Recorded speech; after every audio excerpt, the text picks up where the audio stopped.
Hello दोस्तों, career hub YouTube channel में आपका स्वागत है। कल की वीडियो में हमने राष्ट्रपति वाले चैप्टर को समाप्त कर लिया था। आज एक छोटा सा टॉपिक है इमरजेंसी या आपातकाल।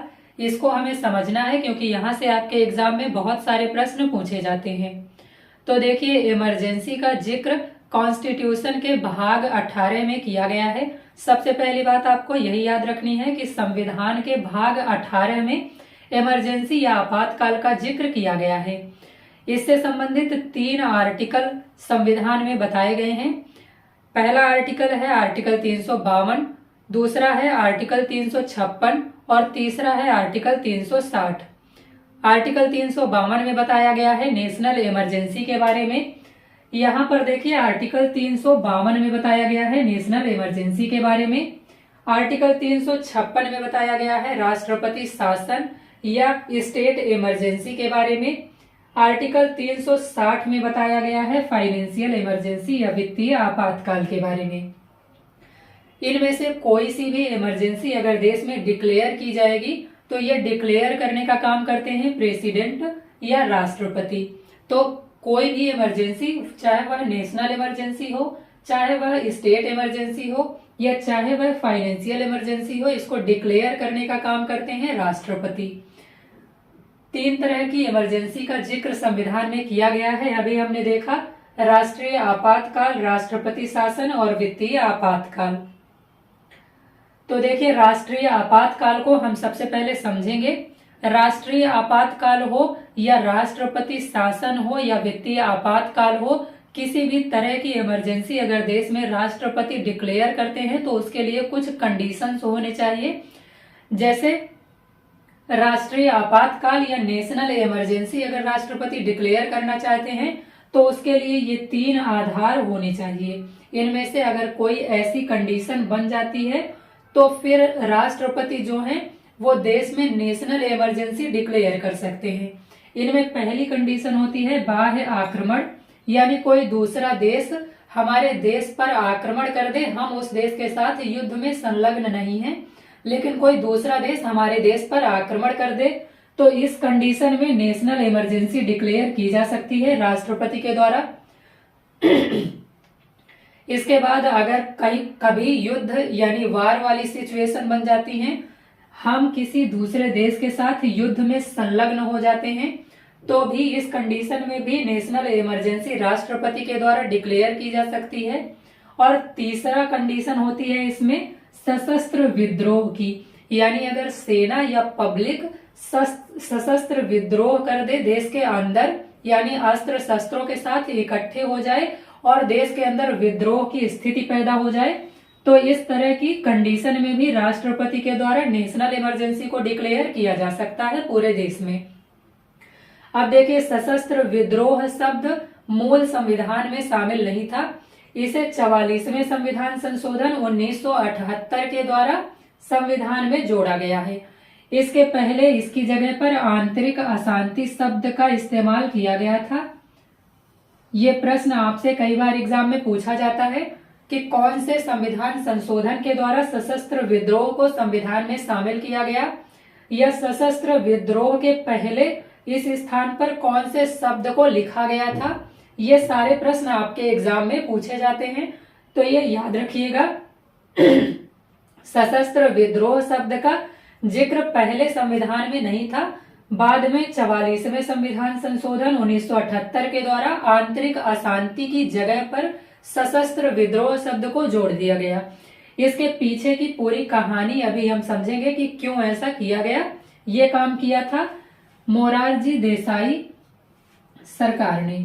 आपको पता होगा, मोरारजी देसाई देश के सबसे बुजुर्ग प्रधानमंत्री थे, सबसे बड़ी उम्र के प्रधानमंत्री थे। तो मोरारजी देसाई ने ये काम किया था संविधान में सशस्त्र विद्रोह शब्द को जोड़ने का।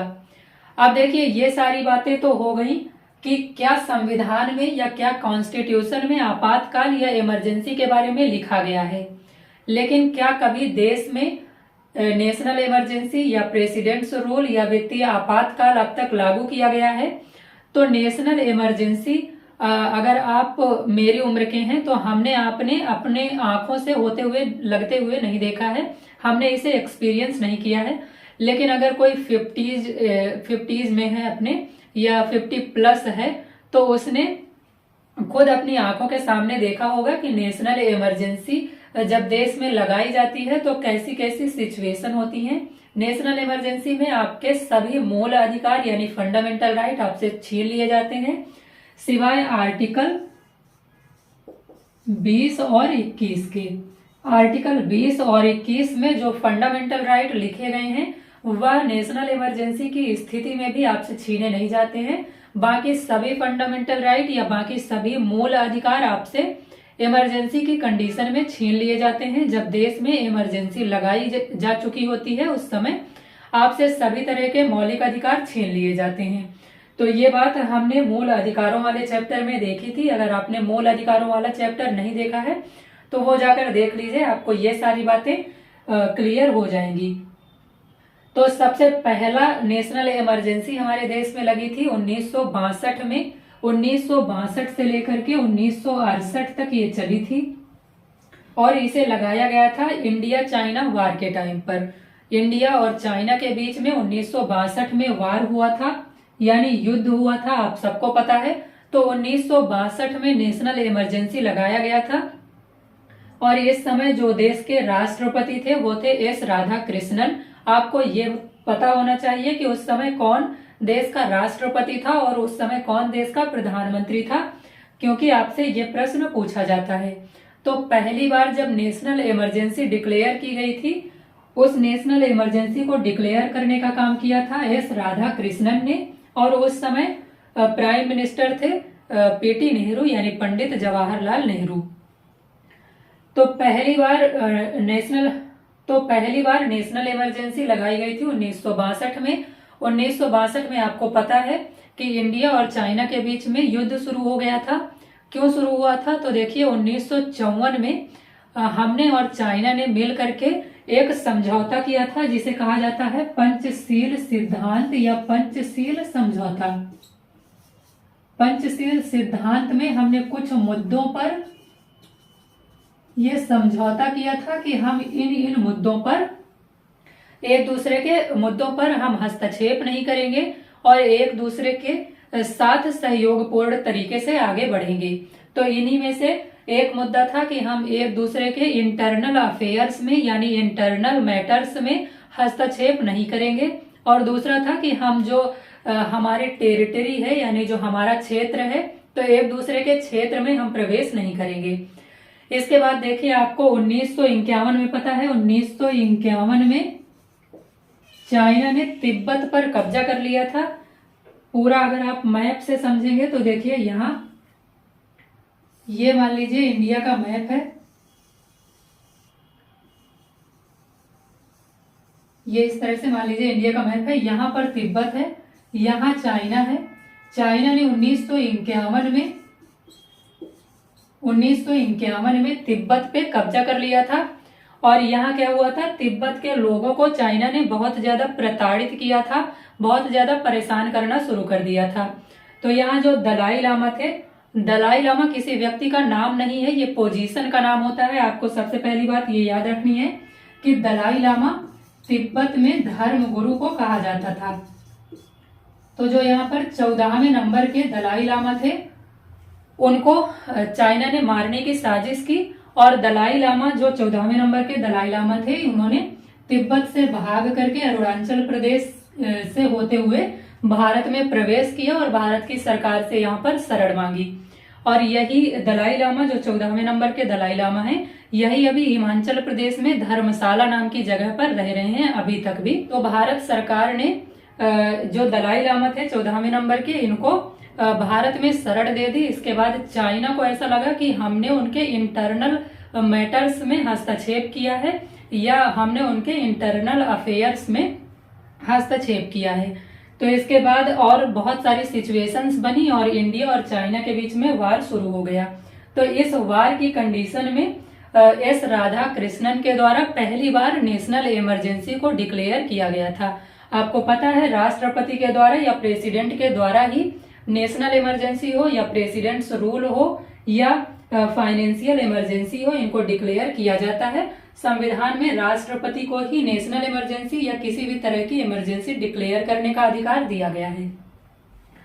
तो ये पूरी कहानी आप समझ गए होंगे। पहली बार नेशनल इमरजेंसी लगाई गई थी इंडिया और चाइना के वार की वजह से, क्योंकि वार की कंडीशन अगर देश में बनती है तो नेशनल इमरजेंसी देश में लगाई जा सकती है और आपके फंडामेंटल राइट्स आपसे इसमें छीने जा सकते हैं, क्योंकि उस समय देश की सुरक्षा प्राथमिकता होती है सरकार की।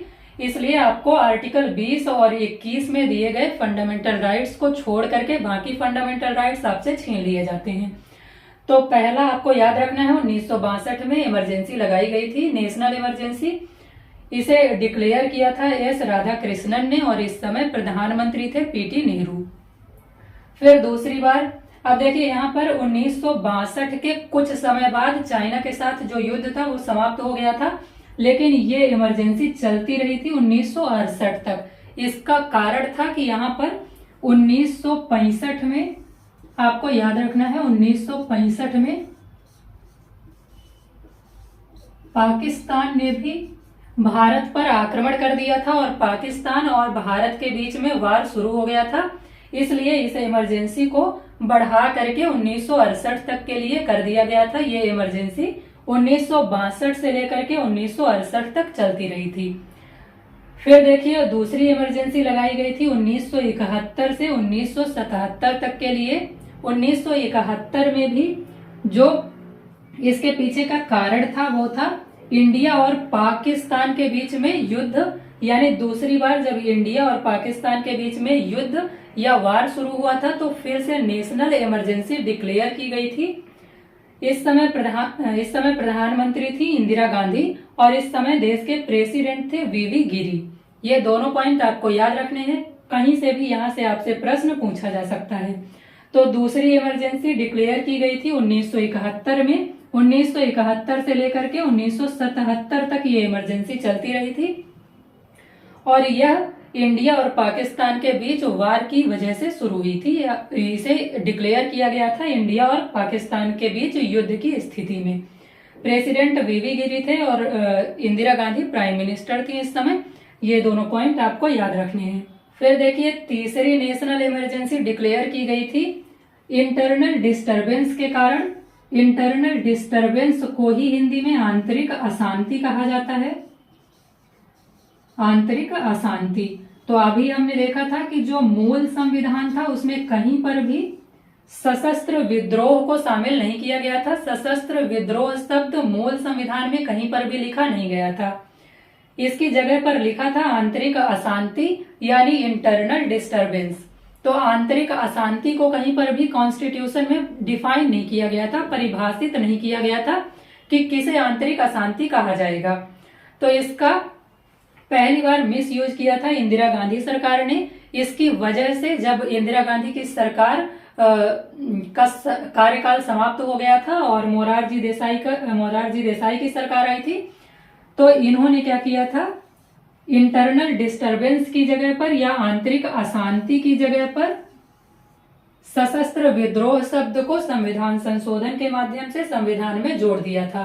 तो आंतरिक अशांति शब्द यहाँ से समाप्त हो गया और अब वर्तमान संविधान में शामिल है सशस्त्र विद्रोह। इसी संविधान संशोधन के माध्यम से यानी 44वें संविधान संशोधन 1978 के माध्यम से संविधान में एक और पॉइंट जोड़ा गया था कि जब तक कैबिनेट यानी मंत्रिमंडल जो होगा, यानी जो मंत्री होंगे वो अपनी लिखित सहमति नहीं दे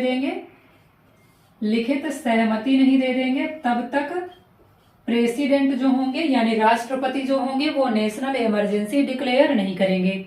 ऐसा पहले संविधान में शामिल नहीं था। पहले ये लिखा गया था कि जो भी कैबिनेट के सदस्य होंगे या जो भी मंत्री होंगे वो मौखिक तौर पर अगर अपनी सहमति दे देते हैं तो प्रेसिडेंट देश में नेशनल इमरजेंसी डिक्लेयर कर सकते हैं।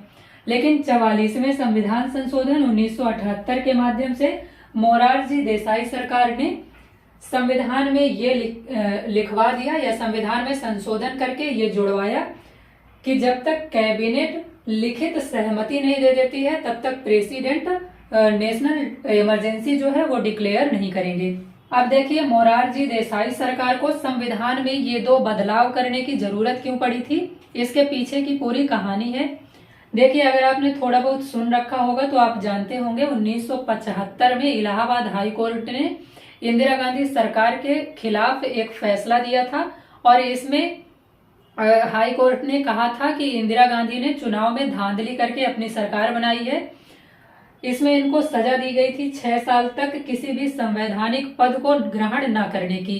इलाहाबाद हाई कोर्ट ने कहा था कि इंदिरा गांधी 6 साल तक किसी भी संवैधानिक पद को ग्रहण नहीं कर सकती हैं। इसके बाद देश भर में इनके खिलाफ विरोध प्रदर्शन शुरू हो गए थे। आपको पता होगा जेपी लोक नारायण जो थे उनके नेतृत्व में देश भर में इनके खिलाफ विरोध प्रदर्शन हुए थे और इसी में बहुत सारे नारे दिए गए थे। एक नारा बहुत फेमस हुआ था, सिंहासन खाली करो कि जनता आती है। ये सारा माहौल देश में चल रहा था। एक तरफ तो इंदिरा गांधी सरकार का लोगों द्वारा पूरी तरह से विरोध किया जा रहा था, विरोध प्रदर्शन हो रहे थे और दूसरी तरफ इनको 6 साल तक किसी भी संवैधानिक पद को ग्रहण न करने की सजा दी जा चुकी थी इलाहाबाद हाई कोर्ट के द्वारा। तो इन दोनों से बचने के लिए इंदिरा गांधी सरकार ने यानी इंदिरा गांधी ने इस एक शब्द का इस्तेमाल किया जिसे आंतरिक अशांति कहा जाता है या इंटरनल डिस्टरबेंस कहा जाता है। तो इसका इतना ज्यादा मिस यूज किया गया कि इसके बाद जब मोरारजी देसाई सरकार आई 1978 में, आपको पता है इलेक्शन हुए थे। इलेक्शन में मोरारजी देसाई, इलेक्शन के बाद मोरारजी देसाई पीएम बने और इन्होंने संविधान में आंतरिक अशांति की जगह पर सशस्त्र विद्रोह शब्द को जोड़ दिया। ये सशस्त्र विद्रोह शब्द को जोड़ दिया और इसके साथ ही साथ ये कह दिया कि कैबिनेट की लिखित सहमति जरूरी होगी अगर देश में नेशनल इमरजेंसी डिक्लेयर करनी है तो। क्योंकि यहाँ पर जब आंतरिक अशांति के आधार पर इंदिरा गांधी सरकार ने नेशनल इमरजेंसी डिक्लेयर करवाई थी तो इन्होंने किसी भी मंत्री से कोई सहमति नहीं ली थी। किसी भी मंत्री को ये बात पता भी नहीं थी कि कल से देश में नेशनल इमरजेंसी डिक्लेयर होने वाली है। रात में ही इंदिरा गांधी जी ने फोन किया था फखरुद्दीन अली अहमद जो प्रेसिडेंट थे उस टाइम पर उनके पास और ये कहा था कि कल से नेशनल इमरजेंसी पूरे देश में डिक्लेयर कर दीजिए। इसके बाद खुद दूसरे दिन रेडियो पर जो इंदिरा गांधी थी उन्होंने नेशनल इमरजेंसी के बारे में लोगों को बताया था कि आज से देश में नेशनल इमरजेंसी लगाई जा रही है। तो इस तरह से इस इंटरनल डिस्टरबेंस या आंतरिक अशांति शब्द का इतना मिस यूज हुआ था कि इसके बाद जब 1978 में मोरारजी देसाई सरकार आई थी तो उसने ये 2 चेंजेस संविधान में किए थे। पहला तो उन्होंने आंतरिक अशांति शब्द की जगह पर सशस्त्र विद्रोह शब्द को जोड़ दिया था और दूसरा इसमें कह दिया गया था कि लिखित सहमति कैबिनेट की जरूरी होगी, तभी इसके बाद ही राष्ट्रपति देश में नेशनल इमरजेंसी डिक्लेयर कर सकते हैं। तो पहली बार 1962 से लेकर 1968 तक, दूसरी बार 1971 से लेकर 1977 तक और तीसरी बार 1975 से लेकर के 1977 तक। प्रेसिडेंट आप याद रखिएगा, पहली बार प्रेसिडेंट थे राधा कृष्णन, दूसरी बार वीवी गिरी और तीसरी बार फखरुद्दीन अली अहमद। प्राइम मिनिस्टर याद रखिएगा, ये बहुत इजी है याद रखना, पीटी नेहरू और 2 बार इंदिरा गांधी। तो देखिए नेशनल इमरजेंसी हमने समझ लिया। नेशनल इमरजेंसी में 2 चीजें आपको और समझनी है। पहला ये कि जब भी नेशनल इमरजेंसी डिक्लेयर की जाएगी तो उसके 1 महीने के भीतर संसद के दोनों सदनों से 2/3 बहुमत के द्वारा इसे पास करवाना जरूरी होगा। अगर संसद के दोनों सदनों से यानी लोकसभा से और राज्यसभा से इसे विशेष बहुमत या 2/3 बहुमत के द्वारा पास नहीं करवाया जाता है, पारित नहीं करवाया जाता है, तो फिर नेशनल इमरजेंसी आगे 1 महीने के बाद आगे चलाई नहीं जा सकती है, यहीं पर इसे रोक दिया जाएगा। अगर एक बार संसद में ये पारित हो जाता है विशेष बहुमत से तो फिर 6-6 महीने करके कितने भी समय के लिए इसे देश में लगाया जा सकता है। यानी एक बार अगर संसद ने इसे पारित कर दिया तो 6 महीने के लिए इसे देश में लगाया जा सकता है। इसके बाद अगर आगे भी लगाए रखना है तो फिर इसके लिए दोबारा संसद में इसे पारित करवाना होगा और इस तरह से 6-6 महीने करके अनंत समय के लिए नेशनल इमरजेंसी देश में लगाई जा सकती है। फिर इसी में एक प्रश्न आपसे और पूछ लिया जाता है कि लोकसभा का कार्यकाल नेशनल इमरजेंसी की कंडीशन में कितने समय के लिए बढ़ाया जा सकता है एक बार में। तो एक बार में 1 साल के लिए बढ़ाया जा सकता है, याद रखिएगा। इसके लिए भी संविधान में बिल रखा जाएगा। अगर संसद में बिल रखा जाएगा और संसद से अगर बिल पास हो जाता है तो 1 साल के लिए लोकसभा का कार्यकाल बढ़ा दिया जाएगा। और फिर इसके आगे भी अगर बढ़ाना है तो ये बढ़ाया जा सकता है, लेकिन फिर से संसद में यानी संसद के दोनों सदनों में बिल रखना होगा और उसे पास करवाना होगा। तो लोकसभा का कार्यकाल 1-1 साल करके कई बार या अनंत समय के लिए बढ़ाया जा सकता है और नेशनल इमरजेंसी को एक बार में 6 महीने के लिए लगाया जा सकता है। फिर इसके बाद हमें समझना है राष्ट्रपति शासन, जिसे प्रेसिडेंट्स रूल या स्टेट इमरजेंसी भी कहा जाता है। इसका जिक्र किया गया है आर्टिकल 356 में। ये सारी बातें हमने मोटा मोटा देखा था इसके पहले भी राष्ट्रपति वाले चैप्टर में। यहाँ डिटेल से आपको समझना है। तो देखिए आर्टिकल 356 में राष्ट्रपति शासन या स्टेट इमरजेंसी या प्रेसिडेंट्स रूल के बारे में बताया गया है। नेशनल इमरजेंसी के लिए ये 3 आधार आपको बताए गए थे, बाह्य आक्रमण, युद्ध और सशस्त्र विद्रोह। लेकिन अगर राष्ट्रपति शासन देश में लगाया जाएगा तो इसके लिए संविधान में बस एक ही कंडीशन बताई गई है कि राज्यों में संवैधानिक तंत्र अगर विफल हो जाए तो फिर राज्यों में ये प्रेसिडेंट्स रूल या स्टेट इमरजेंसी लगाई जा सकती है। संवैधानिक तंत्र विफल होने का मतलब क्या है कि सरकारें संविधान के अकॉर्डिंग काम करने में असफल हो जाएं, तो फिर इसे कह दिया जाता है कि संवैधानिक तंत्र राज्य का विफल हो गया है। और इसके बाद राष्ट्रपति के द्वारा उस राज्य में संवैधानिक तंत्र विफल होने के कंडीशन में राष्ट्रपति शासन लगा दिया जाता है आर्टिकल 356 के अकॉर्डिंग। और देखिए यहाँ पर अब तक राष्ट्रपति शासन 130 बार से ज्यादा लगाया जा चुका है। सबसे ज्यादा बार पंजाब स्टेट में लगाया गया है। ये सभी पॉइंट आपको याद रखने हैं। और इसमें विधानसभा भंग कर दी जाती है।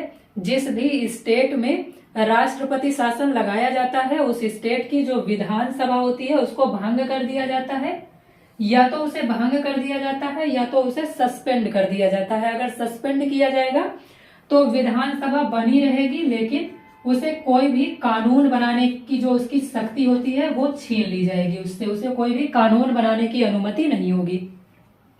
यहाँ पर राष्ट्रपति शासन करते हैं गवर्नर के माध्यम से, यानी राष्ट्रपति रोल करते हैं, लेकिन जो धरातल पर होता है, राज्य में जो काम कर रहा होता है वो होता है गवर्नर।